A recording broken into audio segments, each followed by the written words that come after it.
So here at XMS, we are pleased to work alongside with ISOG in bringing I Am Secure 2026 forward.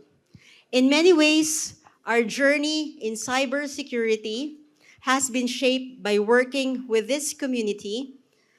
We've learned from ISOG, and over time, we've grown together as partners, aligning our strengths to build something that is both relevant and necessary in today's environment. You'll notice that this year feels a little different, isn't it? Even the setting we're in today, itong Batman room po, it was intentionally chosen. Not just for the theme, or dahil Billionaires Club ang tawag na sa ISOG, no? But for what it represents. Because in many ways, cybersecurity today operates in a similar space. Behind the scenes, highly strategic, constantly adapting to evolving threats. And often, the work happens quietly, but with significant impact. I hope na-feel niyo po yun. And that reflects the kind of environment we are all operating in today. More connected, more complex, and moving faster than ever before. Because across industries, organizations are accelerating digital transformation, creating new opportunities, new services, and new ways of working. But at the same time, that progress also introduces new risk. And the challenge we face today is not just about keeping up with innovation, it's about securing it. Because cybersecurity is no longer a supporting function. It is a need. It is a business enabler.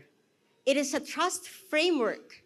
And it is a critical foundation for sustainable growth. At XMS, we see a very clear direction. The future of growth is digital. And the future of digital must be secured. And this is exactly where I Am Secure 2026 plays a role. As we move forward, I'd like to emphasize this. I Am Secure 2026 is a platform for collaboration and innovation that enables organizations to become future ready. It is also strengthening the Philippines' position as a hub for high-value MICE or events business engagements within the growing cybersecurity market projected to exceed $269 million US dollars, according to Statista Market Insights, while supporting the country's expanding digital economy valued at over 35 billion based on industry estimates.